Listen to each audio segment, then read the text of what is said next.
Alrighty, today we are painting Bluebell flowers.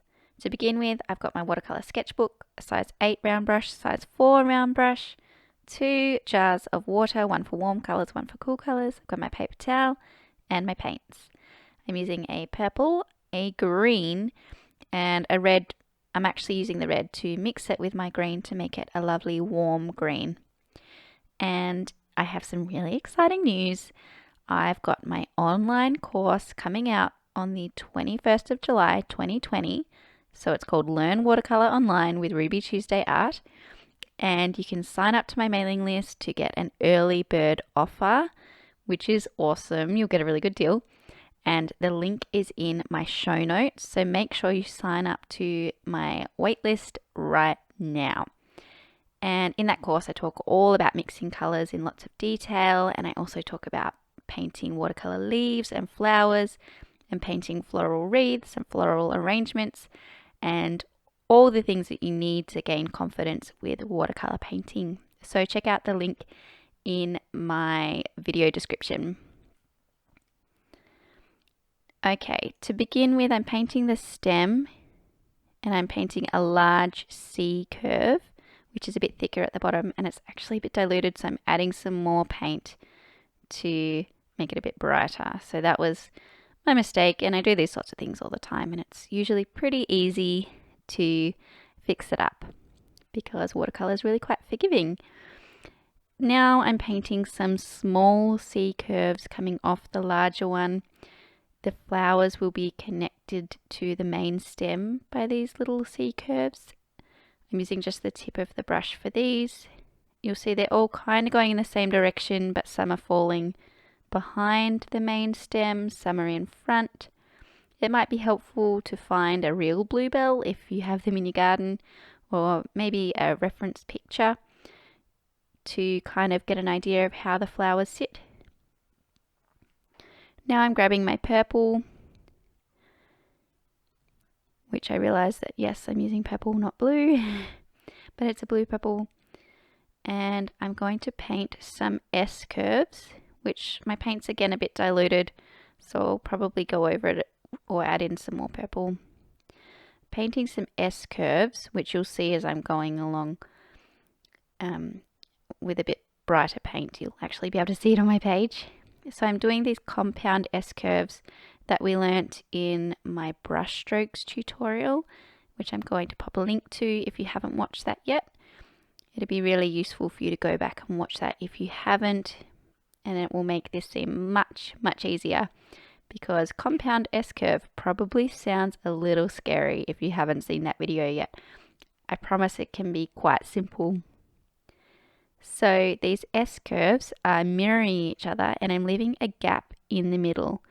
And you'll see that the two S-curves create a bell shape, which is obviously our flower.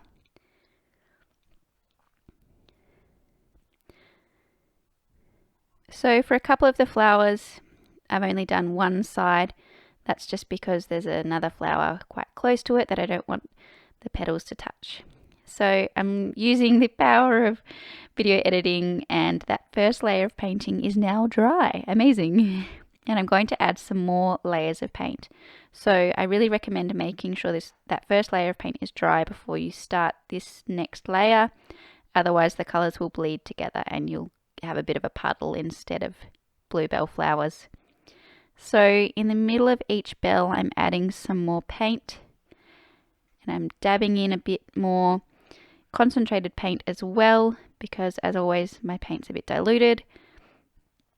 So I'm filling in the middle of each of these bell shapes with some diluted purple paint and I'm letting it overlap those S curves just a little to let those sort of shine through the second layer of paint, and that's a really beautiful effect that you can achieve with quite transparent watercolor paint, and I love it.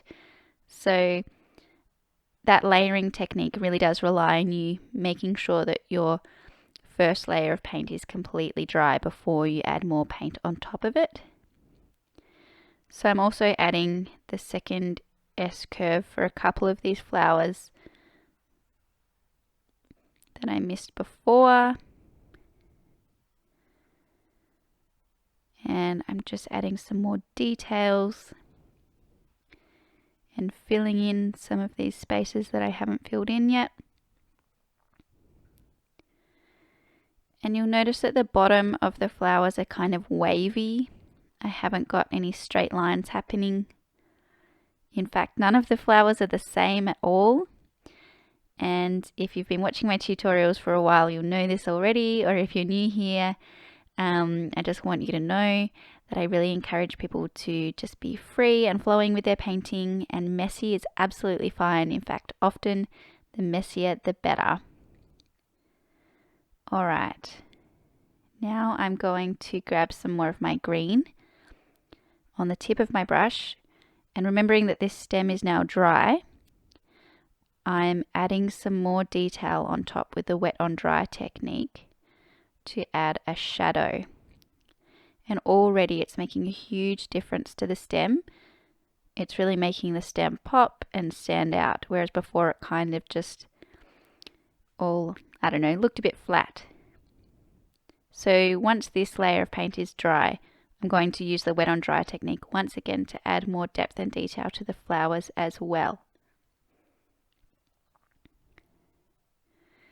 I might sound like a broken record, but really I really need to encourage you to, if you're going to be using the wet on dry technique or layering techniques, to just make sure that that first layer of paint that you're painting over the top of is definitely dry. Please be more patient than me. Often I'm impatient and I go in too soon and I just create a mess instead of those really lovely flowers that I'm trying to achieve. Obviously I haven't done that on camera today, but I really encourage you to make sure those base layers are dry before you go on top with more paint. So I'm just adding in a few more details before I let this layer dry. And there we go. Alright, again, the magic. I've zoomed in a little so that you can see this in more detail as well. Grabbing more purple on my brush. I'm going to make sure it's nice and concentrated this time. And I'm adding some more depth and detail using just the tip of my brush. And you can see that I'm just doing some sort of random little brush strokes, kind of C curves all over the place on my flowers. These are to add a little bit. Oh, I'm adding in the middle of this flower as well that I missed before. And I'm also adding a bit more of a curved shape to the bottom of the bells. Grabbing some more paint. And you'll see that I've kind of concentrated a lot of my efforts on the top of the flowers as well to make sure that they're a bit darker up the top where they connect to the stem.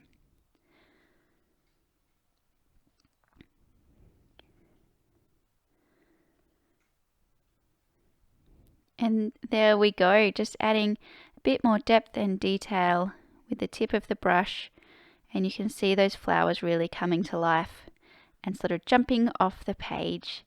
I'm really excited to see what you create. If you have a go at this tutorial or any of my others, I would love it if you tag me on Instagram. I'm at RubyTuesdayArt. And of course, don't forget to subscribe to these videos. I release them every Tuesday. And if you subscribe, you'll be notificated. Oh my goodness. You'll get a notification every time I release a new tutorial. So that's really exciting. And you can also request tutorial topics as well. The best way to do that is probably to leave a comment on one of the videos or get in touch on Instagram. As I said, I'm at RubyTuesdayArt. Can't wait to see what you paint.